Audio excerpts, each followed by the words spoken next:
De acordo com o levantamento do IBGE, as mulheres vão mais ao médico do que os homens. Com o início de mais uma campanha Novembro Azul, voltada à saúde masculina, fica a questão: os homens são de fato mais relapsos com a saúde? E por quê? Este é o assunto do quadro de saúde desta semana.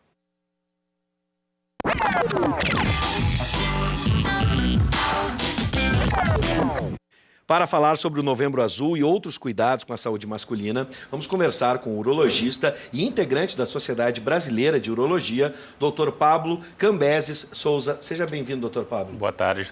Obrigado pelo convite. Prazer recebê-lo. E você aí de casa pode participar, pode tirar suas dúvidas pelo WhatsApp. Acione aí o aplicativo WhatsApp e mande mensagem de texto 99588-2374. Bom, doutor Pablo, em primeiro lugar, vamos tentar entender. Esse levantamento do IBGE é de 2015, mas, devido ao curto espaço de tempo, a gente deve imaginar que pouca coisa mudou. Em 2016... o ministro da Saúde, Ricardo Barros, então ministro da Saúde, causou polêmica ao afirmar que os homens procuram menos o atendimento de saúde porque trabalham mais do que as mulheres e são provedores das suas residências, das casas brasileiras. O senhor concorda com essa afirmação? Existem outros fatores, ali eu usei a palavra relapso. Sim. O homem é, de fato, mais tranquilo, relaxado a respeito, da sua saúde, e aí a gente vai tentar entender quais são fatores. São fatores econômicos, culturais. Na sua experiência, como é que o senhor enxerga essa situação? Bom, o principal fator é cultural, com certeza, A mulher tem a tradição, já desde mais jovem, quando começa a menstruar, de procurar o ginecologista. Então, já tem um hábito de procurar atendimento por diversas situações, coisa que os homens não têm. Hoje em dia tem uma campanha, inclusive, da Sociedade Brasileira de Urologia, de que os jovens vão procurar o urologista mais cedo para começar um atendimento e começar essa cultura de procura e prevenção também, Hoje se recomenda com que idade e qual seria ideal dentro dessa nova visão? Bom, em relação aos jovens, não falando especificamente do Novembro Azul, se estimula que jovens a partir dos 15 anos, 16 anos, já comecem a procurar o médico para ter esse hábito, essa cultura de atendimento e também já poder se identificar algum problema na adolescência. Um bom hemograma já pode ajudar. Um exame físico, a história, já começa a identificar algumas coisas. Agora, o preconceito, a gente falou sobre questões culturais, É o principal desafio da mobilização do Novembro Azul.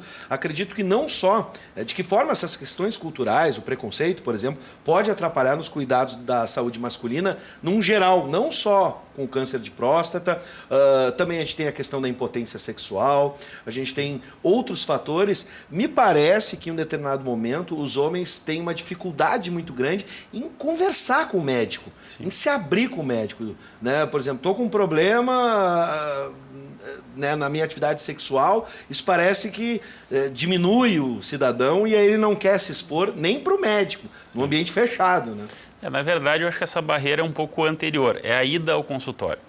Depois que o paciente já quebrou a barreira de procurar ajuda, geralmente ele se abre, acaba abordando todos os fatores da vida que está atrapalhando, que pode vir a atrapalhar.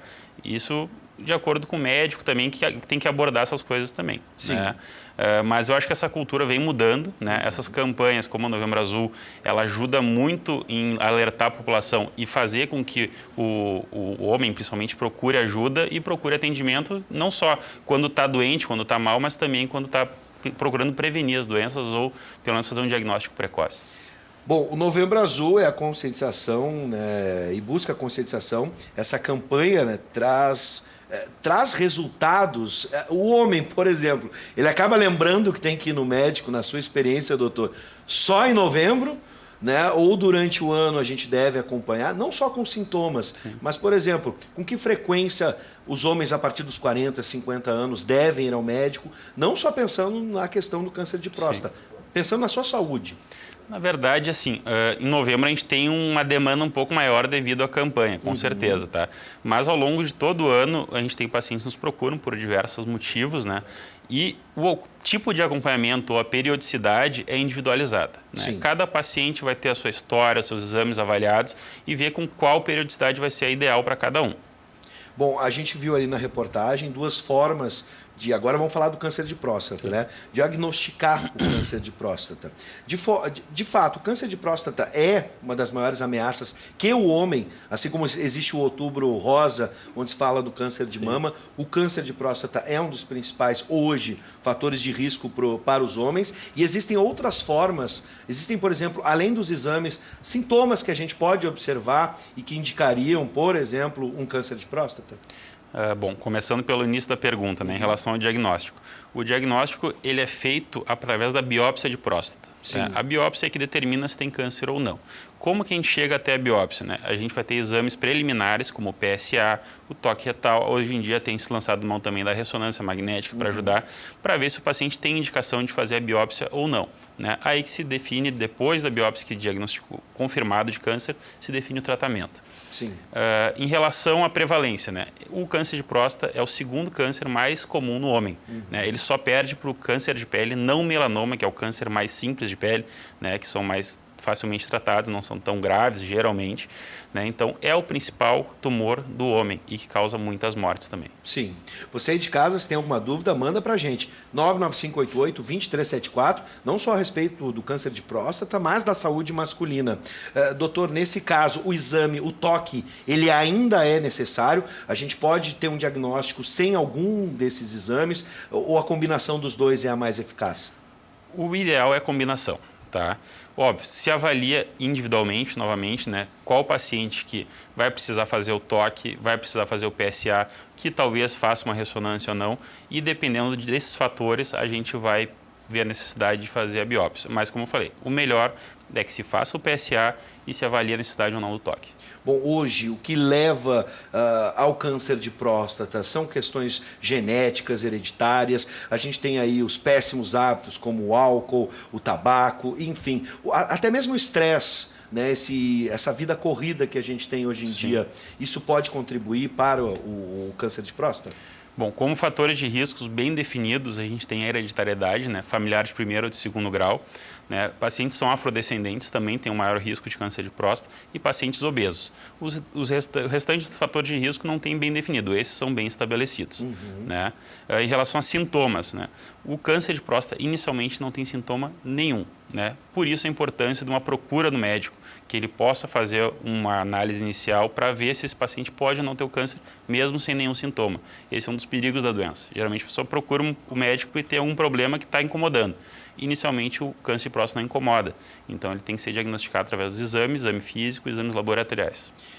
Bom, uma pergunta básica, acho que a gente deveria ter, aí o erro é meu, deveria ter aberto a entrevista com isso, porque a gente ouve mais falar no câncer de próstata do que propriamente a próstata. Sim. Para que serve a próstata? Ela é fundamental durante todo o ciclo de vida do homem? Bom, a próstata é um órgão que fica logo abaixo da bexiga. Né? A principal função dela é fazer um líquido que dilui o sêmen, né? E também para controlar o fluxo urinário. Né? Essas são as principais funções. Desculpa, a segunda pergunta? No ciclo de vida do homem, né? Jovem, adulto, depois já idoso, ela é fundamental? A fundamental função dela é para a reprodução humana, né? É para fazer esse líquido e fazer com que o sêmen possa, né, chegar para fazer a reprodução humana. Bom, e esse ciclo de reprodução ele é presente praticamente na vida toda inteira. A vida, exatamente. Toda a vida. Até mesmo o idoso pode, então, reproduzir e aí a próstata é fundamental. Agora, quem teve câncer de próstata consegue, né, pós-operação ou tratamento, de que forma é esse tratamento? Vamos começar pelo tratamento e depois a gente ainda consegue a reprodução? O ideal é que se o paciente pretende reproduzir após a operação ou tratamento para o câncer de próstata, que ele colete esperma antes. Né? Porque depois de fazer a cirurgia ou tratamento, ele pode manter relação sexual, mas ele não vai ejacular. Né? Ele não vai emitir o esperma porque o caminho já não vai ter mais. Né? Então, o ideal é que ele se colete esperma antes, né, para poder, se quiser fazer algum tipo de fertilização, etc., Sim. seja possível. Aí, nesse caso, o envolvimento da parceira é evidente, mas no tratamento, qual a importância do envolvimento da parceira? É fundamental, né? A gente fala que geralmente o homem vai até o consultório puxado pela mulher, né? Muitas vezes são elas que trazem puxado pela orelha, Não né? deveria, né? para poder consultar e cuidar da sua saúde. Sim. Mas durante o tratamento é fundamental o apoio da família, da parceira, dos filhos, né? Porque é um tratamento que demanda muito emocionalmente do paciente e, né, principalmente em relação às expectativas, né? Mas que, se for tudo bem conduzido, vai tudo bem. Hoje o tratamento evoluiu muito, já há uma diferença do que a gente tinha 10 anos atrás, a chance de cura é muito maior? Com certeza. O advento do PSA, né, na década de 90, fez declinar acentuadamente a mortalidade pelo câncer de próstata. Isso também levou a mais diagnósticos, né? Então os pacientes começaram a se tratar mais cedo, né, com a doença ainda não avançada. O tipo de tratamento avançou muito, o tipo de cirurgia que é feito, o tipo de radioterapia que pode ser feita também. Né? Hoje em dia a gente tem cirurgia aberta, tem cirurgia laparoscópica, cirurgia por vídeo, tem a cirurgia auxiliada pelo robô. Então vem avançando muito rapidamente o tratamento e melhorando a qualidade de vida do paciente. Agora, que tipo de orientação a gente pode passar para quem está em casa, na tua experiência, doutor Pablo? Outros cuidados que a gente deve ter ao longo da nossa vida, nós meninos, o que a gente deve estar atento além das questões do câncer de próstata? Principalmente ter uma vida saudável, né? Se alimentar bem, praticar exercício físico, né? Manter uma vida mais regrada, isso faz com que tu evite várias doenças, né? Tu ter uma vida mais regrada, mais saudável, não evitar a obesidade, o sedentarismo, isso ajuda também a evitar alguns cânceres, né? E outros problemas de saúde, como problema cardiovascular. Então é importante ter uma vida saudável e procurar ajuda sempre que necessário e também preventivamente. No caso do câncer de próstata, hoje o sistema de saúde, ele oferta o tratamento? Como é que está a questão hoje para os homens, especialmente o pessoal que depende do SUS, né? Com certeza. O acesso, às vezes, pode não ser muito fácil, que tem que ser via posto de saúde para poder encaminhar para um hospital terciário. Né? Mas uma vez que esse acesso é estabelecido, geralmente o paciente consegue encontrar um tratamento adequado. Bom, quem quiser saber mais orientações, principalmente a sociedade oferece esse serviço, quais canais que a gente pode... Antes tem uma pergunta, vamos lá, antes tem uma pergunta, o pessoal mandou aqui, o André, seja bem-vindo, André de Canoas. Existe maior risco de câncer para vasectomizados ou é irrelevante? Quem já fez o processo de vasectomia? A cirurgia da vasectomia, que é uma cirurgia simples, que é muito feita hoje em dia, não tem nenhuma influência no câncer de próstata. O paciente vasectomizado não é um fator de risco para a doença. Sim. A sociedade, como a gente estava falando, oferece orientações? Sim. É possível entrar em contato pelos canais? No site da Sociedade Brasileira de Urologia, no portal da urologia, tem muitas informações para pacientes para poder se informar a respeito da doença. Sim. Bom, então eu vou pedir para o pessoal colocar na tela aqui na sequência o portal da Sociedade Brasileira de Urologia. E tem mais uma pergunta: de quanto em quanto tempo o homem faz exames de próstata? A gente falou na idade para começar, mas esse exame depois, periodicamente, ele deve ser feito quando? Isso é individualizado, né? Dependendo do risco de cada paciente.